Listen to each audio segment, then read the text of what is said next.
আম্মু জানো, তোমার সেই ছোট্ট ছেলেটা এখন আর ভালো নেই, যাকে তুমি সবসময় আঁচলের ভিতর লুকিয়ে রাখতে, যে অল্প কষ্টেই চোখ ভিজিয়ে ফেলতো, সেই ছেলেটা আজ ভিতরে ভিতরে শেষ হয়ে যাচ্ছে মা।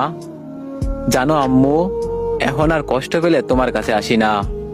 ছোটবেলায় যেমন দৌড়ে যেতাম, হাঁটু কেটে গেলে, মন ভেঙে গেলে বা অকারণেই বুকটা ভারী লাগলে তুমি তখন কিছু না জিজ্ঞেস করেই আমাকে বুকে টেনে নিতে। তোমার আদরেই সব ব্যথা যেন কমে যেত। আজ কষ্ট পেলে আমি চুপ করে থাকি, হাসি মুখে লুকিয়ে বেড়াই। রাত হলে একা একা ভেঙে পড়ি, কেউ জানে না আমি কতটা ক্লান্ত, কতটা ফাঁকা। আমি অনেক বড় হয়ে গেছি আম্মু, এতটাই বড় যে আমার কষ্টগুলো এখন দুর্বলতা হয়ে গেছে। এতটাই বড় যে এখন কাঁদতে গেলেও ভয় লাগে, যদি কেউ দেখে ফেলে।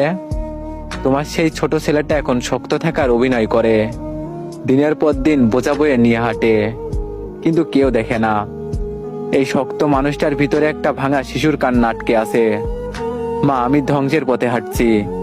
আমি জানি না কবে থেকে সবকিছু এমন হয়ে গেল, কবে থেকে আমি নিজেকে হারাতে শুরু করলাম।